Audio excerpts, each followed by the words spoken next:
everybody. My name's Darlene and I have Parkinson's. And welcome to Make It Monday. And this week we're going to do Make It Monday on Monday. All right, I'm going to make an item called big oven beans. The big oven beans, I have a slight problem with it. I don't have a big oven. I have an apartment-sized oven, so therefore I'm going to do a bit of an experiment. I've made these many times in my oven in a big roasting pan, but I don't have a big roaster either anymore. So what I'm going to do is I'm going to divide it into two halves. One half is going to go into a Dutch oven, and it's going to go into the oven, in my big oven beans, in a little pot. The other half is going to go into the slow cooker, and when they're all cooked, we're going to compare the two, see how we like it. And I also was going to point out that I have a table runner now. It's hard to see the table runner there, but I'm going to just lift up this one corner here so we can see the table runner there. And you will recognize that that table runner is in actual fact the hem of this dress I was wearing the other day. It was a long dress to the floor, and I took it to the seamstress. We made it shorter, so when I put it on, it's just knee length. We cut the bottom off, and we sewed it together and made a table runner. We also did the same thing with this dress. It was very long. Now it's to my knees, and we made a table runner out of it, and this one has the fringe that was on the bottom of the long dress. So now I have two new table runners. So I'm quite happy about that. I made use of the spare parts. So that was good to have. Let's see. So I'm going to compare half and half of the recipe. I'm going to tell you one thing I did ahead of time because I didn't want to waste time doing it later on. I soaked the beans overnight. So I divided them into the two halves. It was 3.5 cups of dried beans, so I divided that in half and soaked them both overnight. Then I took a piece of salt pork. This is the salt pork there. It comes in a package, for those who don't know, it comes in a package like this. It was $5.08 for this package at Safeway, and it's very salty. So what you do is you chop it into little pieces, and it takes a bit to chop it because it's got a big rind on it, and then you boil it for 10 minutes in 2 quarts of water. And then drain that water off and rinse it and bring it back like this. So that's one of the things that goes into the pot. All right.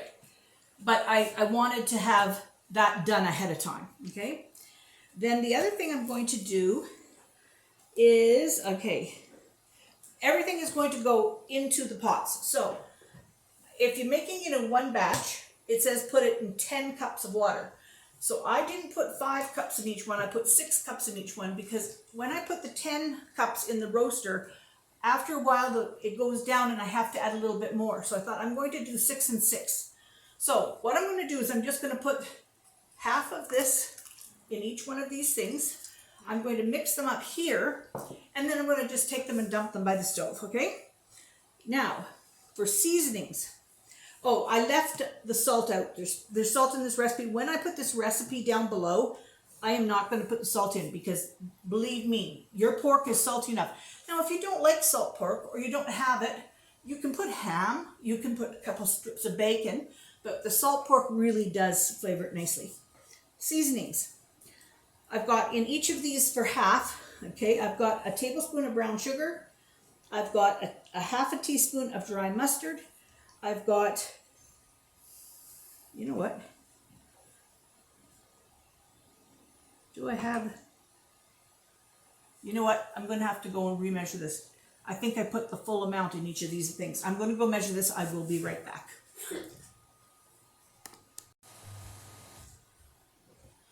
Wouldn't it be amazing if one of these days I had everything organized and correct and didn't have to worry about it?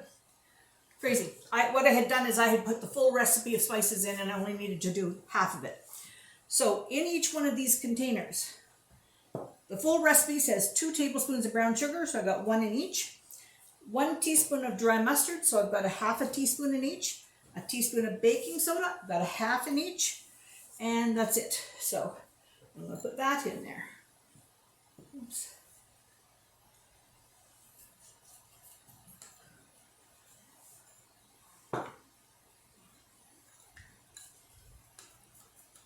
All right. Now I am going to put a little bit of chicken bouillon, because just plain water, yes, it works, but hang on. Maybe I don't have this one even opened yet. Huh. Hang on, Bill. I can't get it open. You might have to show your muscles. I will put my molasses in my bowls while he's doing that. I sprayed these little bowls. Okay, just a second. I sprayed these little bowls with cooking spray so that the molasses would come out. Thank you, Bill. Is that stuff anyway?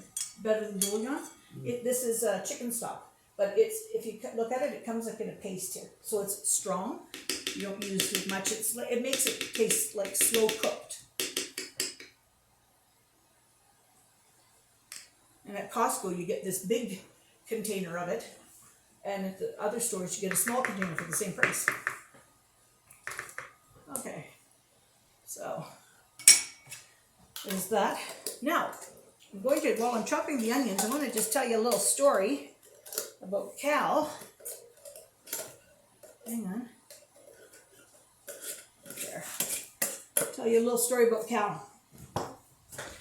How old, Bill, would Cal have been when we lived in Rich Bar? He would have been not very old, eh? 3 or 4? Maybe 3 or 4. So he would have been about 3 or 4 years old. And we lived in a place that had like a veranda, not a veranda, a patio, a deck. I can't think these days. A deck. But there was no railing on it. It wasn't very safe. It was just a deck. It was an old house. And it was just a wooden deck. Well, anyway, Bill was out in the yard and whatnot. And Cal, he was in the car. Now, he shouldn't have been in the car, but we did know he was there, and we weren't too concerned because, you know, he wasn't going to be able to get into any trouble, we thought. So anyway, he's sitting there. Well, at his young age, what do? You play with all the knobs and all the buttons and all the rest of it. All of a sudden, we see our car with our son in it rolling backwards down the driveway. It's not on, like there's no keys in it or anything, but he just had got the gear lever, put it into reverse, and there wasn't enough resistance to keep it there. We were on a bit of a hill, and he went backwards down the driveway. Now, we were on a country road. Thankfully, there was nobody on the country road, but he went across the road, through a ditch, and onto the other side. Well, we had a little Chevette. We used to call it the Shove-It because you couldn't kill that car. Like it went no matter what, but it went slowly. But anyway, this car went over there. So Bill goes, he's on the deck. He leapt like he was Superman off the deck to go over and get Khalid. Anyway, Khalid thought he just had a blast. Like, I mean, he thought, oh, this was fun. Anyway, Khalid was just fine. The car was not. The car now had broken struts. They literally had broke the struts. They were starting to rust. It was a really old car. Oops, I gotta get this picked up off the floor. And it was a really old car, and it was rusting and whatnot, and it literally broke through the rust. And that was the end of that car. I don't think we did we ever fix it? We did. Okay. Bill says we fixed it. I don't remember these things.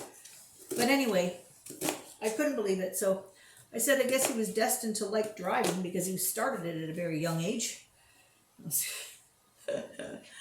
Craziness. I sometimes wonder how my kids survived everything that we put them through.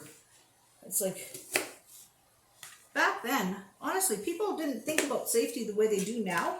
We all thought we were doing the very best for our kids, but honestly, the things we were doing, I'm surprised that kids made it. I was telling Ashley the other day, we were talking, and I said, when our kids had colic, I said, doctors now would just have a fit if they knew what you did back then. But if our kids had colic or gas, we took their baby bottle, because they drank from baby bottles usually, and we took their baby bottle and we put a little bit of jelly powder in it, all pure sugar, jelly powder, and we put that in there, and we just put a little bit with warm water, and then as they drank it down, it jellied up in their tummies and took the gas away. It was great science behind it, but you're not exactly smart feeding your kid pure sugar through a bottle. No wonder they all had rotten teeth. But I couldn't believe it. And she said, boy, if the doctors heard you say that now, then say, I know. But then, I mean, we were all raised in a time when there wasn't seatbelts even. Like, we'd ride in the back of pickup trucks, and I tell you, my one girlfriend and I, she had a Volkswagen, and it was my job, her car didn't go forward.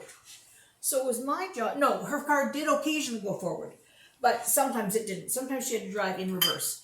And it was my job the rest of the time, if it was going forward, it was my job to sit on the floor of the Volkswagen, not on the seat, the floor. She drove, and I had to flip the gas pedal up because it kept sticking in the down position, and all of a sudden we'd be going really fast down the road. So I had to sit on the floor and flip the gas pedal. And I think about that now, and I think, if we had ever hit anything, I wouldn't have stood a chance. I was laying on the floor. We never even thought of it. Just never thought of it. Craziness. And then there was one day when her car wouldn't go forward, and so we literally had to drive backwards for about 3 miles to get home. Luckily there wasn't too many turns, but I said to her, well, are we going to go down the right side of the road, or are we going to go on the opposite side of the road? She goes, no, we're going on the correct side, but my car is going to be facing the other way. I said, oh, we're going to be getting people heart attacks when they're coming down the road. But we didn't see that many people. We did get a few looks though. But I just don't even know what we were thinking. Okay, so I think this one was to go in this. Oh, jeez. See, I'm a messy person. All right, now I'm going to turn you around so that you can see over in the kitchen where I'm putting these things. So let me just turn you around. Don't get dizzy. Okay, let me see. Can you see that? Yes, you can. All right. I'm going to take one at a time. All right. So, in this pot, we have half of the beans. And in this pot, we have the other half of the beans. And when you do your beans, you want to wash them, sort of pick through, make sure there's no rocks, and then soak them overnight. Okay, so now we're going to put all of this in here. Now you'll notice, this doesn't have any ketchup or anything. There are some recipes that have ketchup and tomato products. This is not one of them. But this is the one that we really like.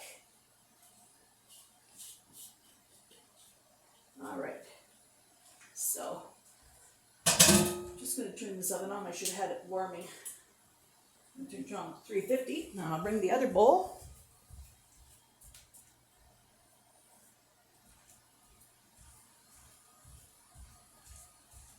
Okay.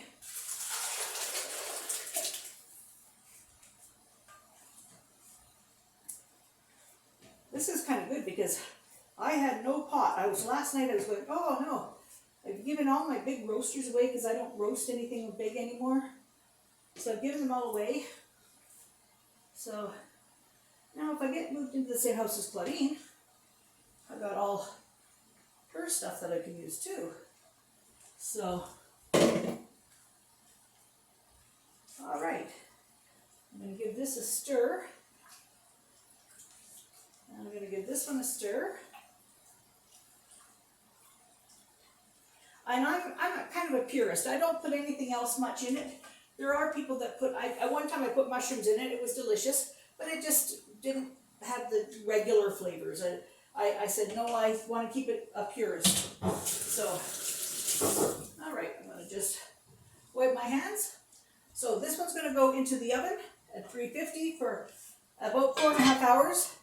And then it should be done, and I'll check it halfway through to make sure I don't have to add any more liquid. This one's going to go on high for the same 4.5 hours, and then I will check it and see if it stays on high or whether I turn it down to low. All right, I'll be back at that point in time. Okay, update on the beans situation. I just checked them, and I'm going to make an executive decision. The beans that are now, okay, I put them in at 11:15. It is now 2:15, so 11, 12, 1, 2. So 3 hours. The recipe said it's 4.5 hours. 3 hours, the beans that were in the oven are done. The beans that are in the slow pot are not even hardly started. So, and that was on high. So what I'm going to do at the 3 hour mark here, there is now enough room in the pot because, you know, all the liquid has gone down. There's now enough room in the pot in the oven that I'm going to add the beans from the slow pot, put them into the oven beans, and I would imagine that within 2 hours, the entire amount will be done. So I'm just making that. I'm going to turn you around so that you can see what I'm talking about, and then I'll turn you off when I go to do the switch, but I'll just show you what I'm talking about.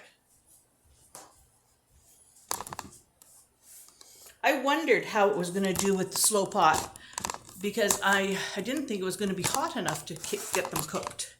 And I think I was right about that. So, okay, can we see over here? Let me see what I'm looking at. Yeah, you can see. Okay. So I'm going to open the oven.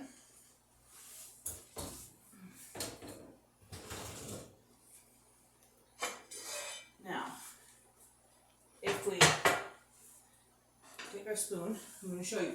All the way down here, this is what we have. We now have beans, okay, that are cooked way down. But in the slow pot,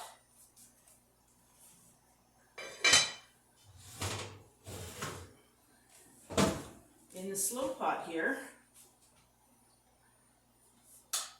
and the slow pot is cooking on high,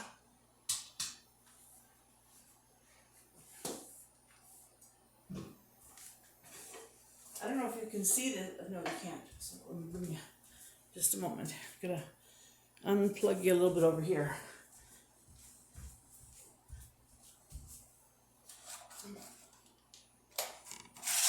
Okay. Now let's bring you over here. Okay. Now go like this. I'm gonna come over this way. All right.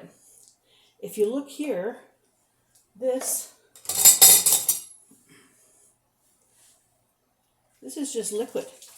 These beans haven't even started to cook, okay?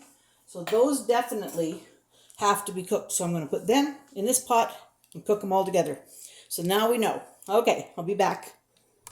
Hi everybody, it's supper time. We're back to eat. I just wanted to show you how they turned out.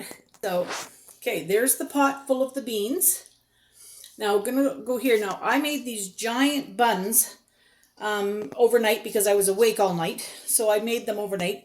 And I put Bill's beans on top of it. Now, I can't, unfortunately, operate the knife and fork at the same time.